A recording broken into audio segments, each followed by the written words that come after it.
Kita semua pasti sering melihat ketidakadilan, entah di lingkungan kita sendiri atau di berita. Rasanya ketimpangan itu selalu ada. Orang kaya makin kaya, sementara yang kurang mampu susah banget untuk naik kelas. Kok bisa ya? Apa yang bikin ketidakadilan ini terus ada dan susah banget hilang dari masyarakat kita? Nah, di video kali ini kita akan mengupas satu teori menarik, yaitu teori konflik sosial. Teori ini bisa membantu kita memahami kenapa fenomena ketidakadilan dan konflik sosial seolah-olah terus berputar di masyarakat kita, seakan nggak ada ujungnya.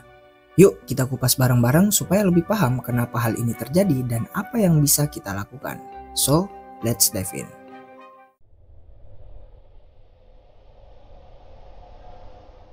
Ketimpangan dan ketidakadilan sosial bukanlah hal baru. Dari sejarah, kita bisa lihat banyak konflik besar terjadi karena ketimpangan ekonomi, status, hingga akses terhadap pendidikan dan kesehatan. Di zaman modern, kita juga melihat dampak ketidakadilan ini dalam bentuk diskriminasi, kebijakan yang gak adil, bahkan korupsi yang makin menjadi-jadi. Kemudian, muncullah satu pertanyaan, apa sih yang salah dalam sistem masyarakat kita? Nah, teori konflik sosial mencoba untuk menjawab pertanyaan ini. Teori ini melihat bahwa masyarakat kita terbagi ke dalam kelompok-kelompok yang memiliki kepentingan berbeda, dan ketidakadilan itu muncul karena konflik antara kelompok yang punya kekuasaan dan yang nggak punya kekuasaan. Ini jadi dasar kita untuk memahami kenapa fenomena ketidakadilan ini terus terjadi.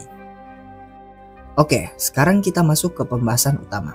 Apa itu teori konflik sosial dan bagaimana teori ini menjelaskan ketidakadilan?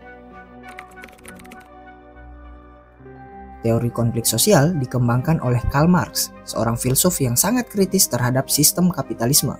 Menurut Marx, masyarakat terbagi ke dalam dua kelompok utama. Yang pertama, mereka yang punya alat produksi, yaitu kaum borjuis atau pemilik modal, dan mereka yang nggak punya, yaitu kaum proletar atau kelas pekerja. Teori ini melihat bahwa ketimpangan muncul karena konflik antara kelompok yang memiliki kekuasaan atau sumber daya dan kelompok yang nggak memiliki sumber daya. Ketidakadilan yang kita lihat di masyarakat seringkali berasal dari perebutan sumber daya. Orang-orang yang punya akses ke pendidikan, modal, dan jaringan memiliki posisi yang lebih kuat di masyarakat, sementara yang tidak punya tetap tertinggal. Dan disinilah konflik muncul, karena sumber daya itu terbatas.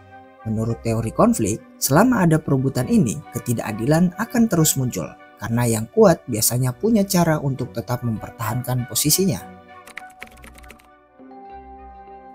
Ketimpangan ekonomi jadi pemicu utama ketidakadilan sosial. Dalam teori konflik, ketimpangan ini dilihat sebagai hasil dari distribusi sumber daya yang tidak adil. Kita sering lihat orang-orang dengan kekayaan dan kekuasaan memiliki akses ke pendidikan terbaik, layanan kesehatan yang lebih baik, bahkan hubungan dengan pemerintah.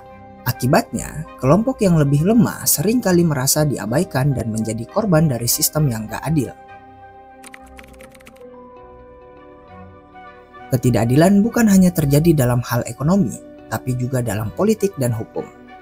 Kita sering dengar cerita tentang orang yang mendapatkan hukuman berat karena kesalahan kecil, sementara yang korupsi miliaran rupiah bisa bebas dengan gampangnya. Dalam teori konflik sosial, hukum seringkali dianggap sebagai alat yang digunakan oleh kelompok berkuasa untuk menjaga kepentingan mereka dan menekan kelompok yang lemah. Meski banyak hal dari teori konflik sosial yang masih relevan, para ilmuwan sosial modern juga memperbarui teori ini. Mereka melihat bahwa konflik bukan hanya antara kaya dan miskin, tapi juga antara kelompok yang berbeda dalam hal gender, ras, dan latar belakang budaya. Selain itu, teori ini juga mengakui bahwa perubahan sosial bisa terjadi tanpa harus ada konflik besar. Di era sekarang, kita bisa melihat bahwa konflik sosial bukan lagi tentang perebutan sumber daya fisik saja, tapi juga informasi dan kekuasaan digital. Dengan teknologi, ketidakadilan bisa dilihat dalam bentuk digital divide, di mana mereka yang punya akses lebih baik terhadap teknologi bisa mendapatkan lebih banyak keuntungan, sementara yang lain akan sangat jauh tertinggal. Jadi, teori konflik sosial terus relevan untuk memahami ketidakadilan modern seperti saat ini. Nah, dari pembahasan tadi, kita bisa lihat bahwa ketidakadilan sosial bukan hanya sebuah kebetulan. Ketidakadilan ini seringkali merupakan hasil dari struktur dan sistem di masyarakat kita yang memungkinkan adanya perbedaan kekuasaan dan akses antara kelompok-kelompok berbeda. Teori konflik sosial memberikan kita lensa untuk memahami kenapa fenomena ini terjadi, serta menunjukkan bahwa selama ketimpangan ini ada, konflik akan terus muncul. Namun, dengan memahami teori ini, kita punya peluang untuk mencari solusi. Karena perubahan yang lebih adil dimulai dari pemahaman yang mendalam terhadap akar masalahnya. Jadi, gimana menurut kalian? Apakah kalian setuju bahwa ketidakadilan adalah hasil dari konflik sosial dan perebutan kekuasaan? Atau kalian punya pandangan lain tentang hal ini? Tulis pendapat kalian di kolom komentar ya, karena kita mau diskusi lebih dalam lagi soal ini. Kalau kalian merasa video ini bermanfaat, jangan lupa untuk like, share, dan subscribe biar nggak ketinggalan konten sosial lainnya. Sampai ketemu lagi di video selanjutnya. See ya!